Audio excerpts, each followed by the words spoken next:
Assalamualaikum warahmatullahi wabarakatuh. Sahabat-sahabat dimanapun Anda berada, jumpa lagi dengan saya Adrian Syahswaja. Kali ini saya akan membahas tentang kajian kolbu. Kajian kolbu ini penting karena segala sesuatu yang terjadi di jagat raya ini tidak lepas dari yang namanya jagat kecil. Dan jagat kecil itu adalah kolbu kita yang terdapat di dalam hati. Kolbu apabila dia baik, maka seluruh anggota tubuh yang lain juga akan baik. Apabila dia buruk, maka yang lain juga ikutan buruk. Bahkan dalam tindakan, pikiran, sinkron dengan yang namanya kolbu.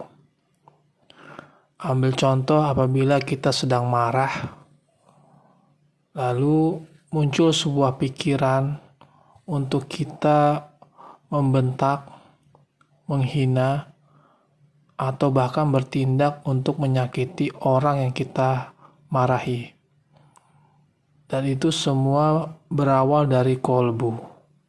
Kemudian naik ke pikiran dan berwujud dalam bentuk tindakan. Maka penting bagi kita memiliki kolbu yang bersih, kolbu yang jernih, kolbu yang terang benderang.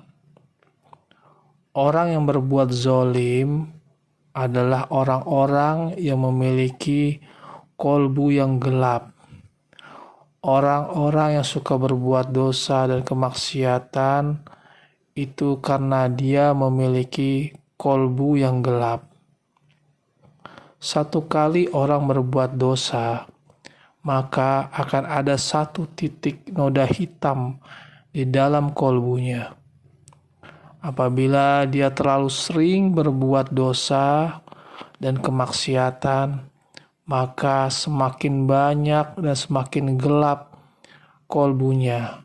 Bahkan hatinya menjadi keras seperti batu, tertutup oleh kotoran-kotoran, sehingga sulit menerima hidayah, sulit menerima kebaikan, sulit menerima ilmu yang bermanfaat karena kolbunya tertutup.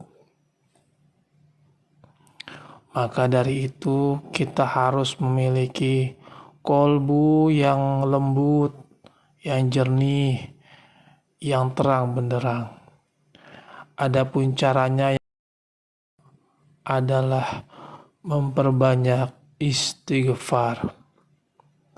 Apabila kita beristighfar, maka satu noda hitam akan terhapus. Semakin sering kita beristighfar, semakin hilang kotoran-kotoran dan noda-noda hitam yang ada di kolbu kita. Dan kemudian Allah akan menurunkan cahayanya ke dalam kolbu kita menjadi terang benderang.